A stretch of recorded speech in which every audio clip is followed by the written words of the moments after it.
This was a meeting that happened in January, okay, between Joe Biden and his allies, where he was informed of his polling situation in both Michigan and Georgia. These are two battleground states, of course, and that his polling was dropping a little bit due to his handling of the Israel-Hamas war, which I personally love. I love that, like, he has his own after him because they've radicalized so many people that now it's coming back to bite him in the ass. I don't hate it. So sources say that he was seething. They said that he began to shout and swear. And I want to play an exchange between Peter Doocy, of course, Fox News' Peter Doocy, and Jake Sullivan, the national security advisor. And Peter Doocy asked him about this report and for some clarity. And this is just a very bizarre exchange on this. Watch. There's a report that when President Biden was told his handling of the war between Israel and Hamas was starting to affect his poll numbers, the quote is, he began to shout and swear. So when he does that, is he shouting and swearing about Netanyahu or about Hamas or about his poll numbers? This is the when did you stop beating your spouse question, because I don't think he ever did that. And so, well, you use that as the premise of your question, which is when he does that. I've never seen him do that, shout or swear in response to that. So from my perspective, that particular report is not correct. So I always thought that it was Karine Jean-Pierre that did like the blinking when she knew she was about to lie. It's not just her. Because if you'll know, he doesn't have eyeshadow on, so you can't see it as well. But he was like, He's like a puppet. He's like a puppet, like sitting there going, what do I say? What do I say to this? I don't know. I've got to come up with something. Yeah. And he came up with that. You're thinking that hard. I can see the wheels turning. The wheels are turning that hard, and that's what you come up with. I'm just really surprised that he understands what a poll is. Anyway, I mean, really? Look, do we really think that Joe Biden is getting mad about anything apart from ice cream or something like that? Like, do you really think that he's compass mentis, that he understands what's going on? No, I don't. No. Well, so to your point, this is a hilarious part of this article to me. So apparently, NBC, the report, and Joe Biden both believe he just needs more freedom to be the politician that he's always been, and that, he wants to meet more voters face to face. I'm like, please go in front of more voters. I would love for you to do that, please. Yeah, that's I don't know if that was like a Republican kind of nudging them there and saying, yeah, go for it. That'll help us out a whole lot, because, yeah, that would be a terrible idea, especially in his state, because, I mean, we don't see a lot of Joe Biden talking with other people like that, at least not in a coherent manner by any. Oh, chocolate chip. Not a joke, man. Yeah, so if he wants to do that, that's not going to look well. But the polling situation is for sure interesting. To your point, there's certain issues that they believe that just because he's kind of the guy that is going to be the fall guy in that given scenario, that he hasn't handled it in a particular way. But yeah, that is your own base kind of shooting back at you. And they have kind of radicalized not just, of course, the people, if you will, but even members of their party and how they generally approach the situation with Israel. It's been an interesting thing because he's having to really, the party in general is being forced to try to take both sides and talk out of both sides of their mouth. But it does seem that maybe their constituents, or at least their voters, this is a real, true issue that they care about. And it really is. They just care about it because they're told to care about it. It's not they really know what the hell is going on with Palestine and Israel, to be fair. But yeah, that for sure is interesting. And look, man, I'm really excited about this election cycle, not because I'm going to be rallying to vote for anybody, but no, it drives me nuts, Eric. I know. That's not why. It's like that. What is it? That GIF with the guy with the popcorn. That's Exactly. Because it's going to get intriguing. It really is going to be intriguing, because then Joe Biden is going to have to be really forced to defend himself. I'm actually interested in if he'll even actually have a debate with Trump. I don't think he will. You don't think he will? I don't think he will. No way. I don't think he will, but honestly, it's part of the reason that I didn't want Trump to make that, I'm not going to debate because I'm so far ahead in the polls. I'm just not going to show up. Because then they're going to use it on, I can see that. So now you've walked right into them saying like, well, Trump didn't debate. Yeah. Why would we want to? That's a good point, man. And I was like, oh, I hate for that to be. Now, they were going to find a reason no matter what. So it's not like Trump's fault. I'm just saying, like, they're going to use that against him later, and it's going to be annoying to watch. Man, I would love to see that. I would love to see it so much for it to just happen. I know. Oh, I know. What's up for the gas? Well, but the thing is like, you just never know which Joe Biden is going to show up because, look, I mean, I would argue Sarah Gonzalez's words, no one else's, that he's a terrible person. Okay. So I'm not saying that like it was the content was good in his State of the Union, but he was awake and he didn't fall. Well, they probably gave him some drugs. That's what I'm saying. So eyeballs. I don't know, like if it's the drugged up, like, methamphetamine, whatever the hell they gave him, whatever cocktail they injected into him, if it's that Joe Biden, like he would at least not fall on his face. But the problem is you just never know which Joe Biden you're going to get. I think when you're watching Joe Biden, it's like, there's a portion, certainly for Formula One. I don't know if it's the same for NASCAR, but there's a portion of people that go there for the crashes. Right? And they're sitting there and they're like, somebody's going to crash. It's going to be awesome. It's going to be a big crash. I hate to say it, that's the way I feel when I watch a Joe Biden speech. I'm looking there and I'm like, when is he going to... Yeah. Right? And you see, what was amazing about that speech, by the way, is watching him.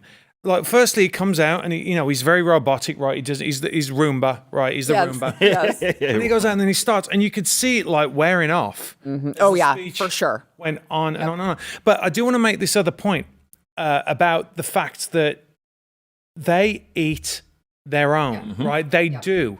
They do, because there's no real underlying higher moral order for them. Like they don't have any standards. They don't have anything to go by.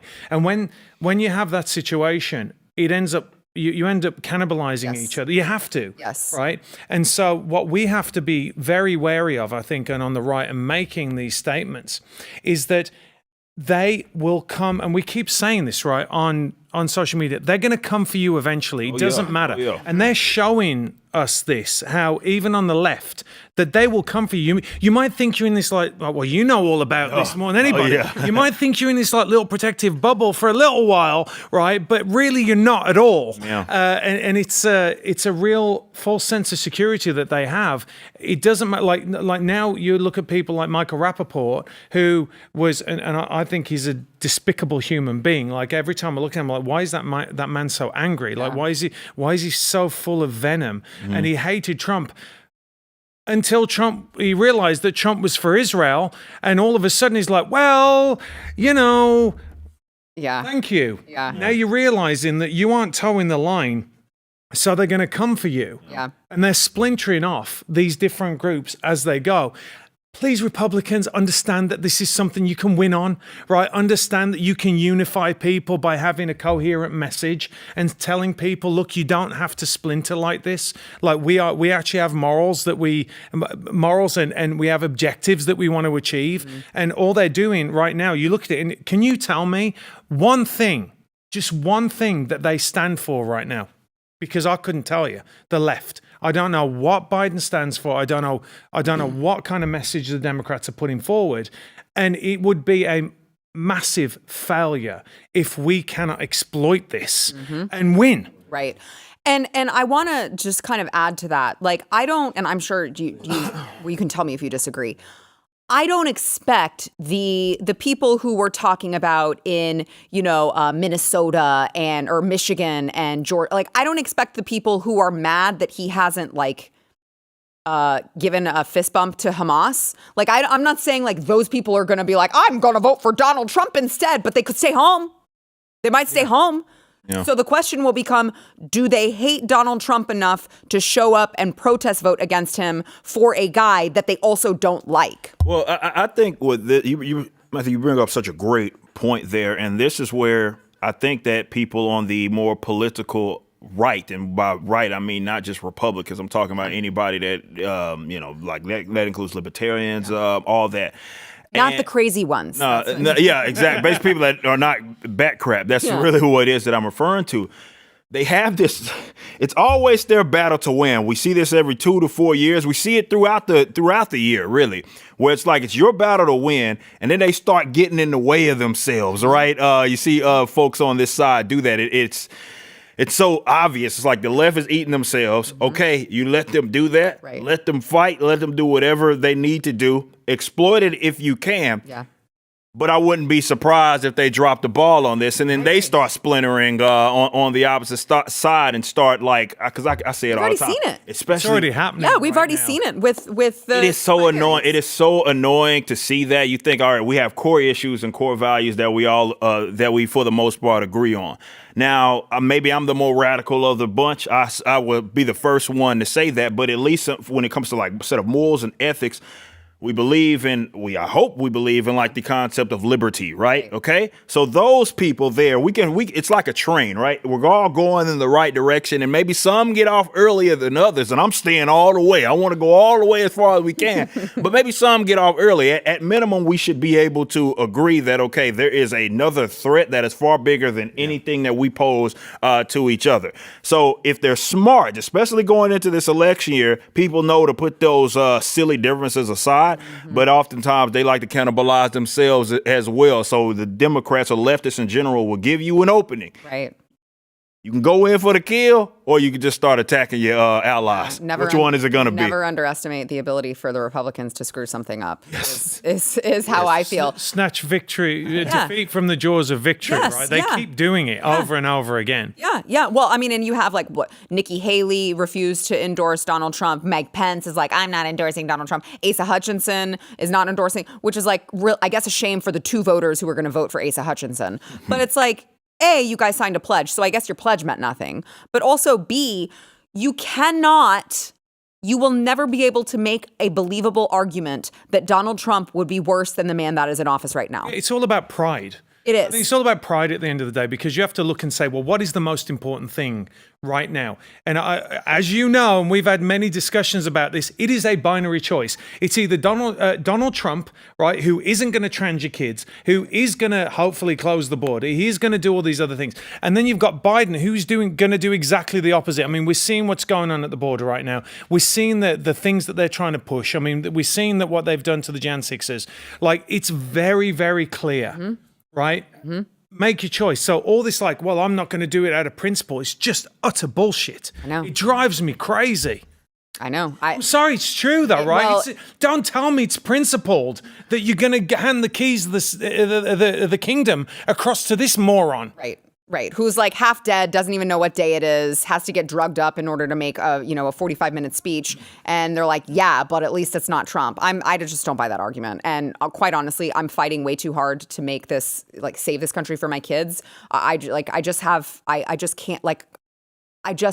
have the patience for it. But here's the other thing. If you think, and I've never been like this, right? Believe it or not, I've never been a drama queen like this, believe it or not. Yeah, right. Stop it. But the truth is, if you think that Ron DeSantis is going to have a shot in 4 years if it's a Biden president, forget it. It's over. Like, I don't think people understand how bad things are right now. We've got millions and millions and millions of people coming across the border. They're going to let them vote. Don't think that they're not going to let them vote. They're going to cheat even more. Let's say it, right? There's not going to be a chance. They will let someone like Nikki Haley, because Nikki Haley is an acceptable face of the Uniparty, right? We'll let her in, right? And that's why. Be pulling the strings. And I'm like, nobody likes her. Nobody likes her. She's completely unlikable. Yeah. They tend to go for that type. I'm like, I know who's going to run for president. Someone who nobody likes. Well, maybe her husband likes her. I don't really know. She did cheat on him, so maybe he doesn't even like her either. All right. Sorry, allegedly. Okay, don't take my word for it. Take the sworn affidavit's word for it of multiple men. If you like this clip and you want to see the full episode, click here. And if you want to subscribe to the channel, come on, you know you do. Click here.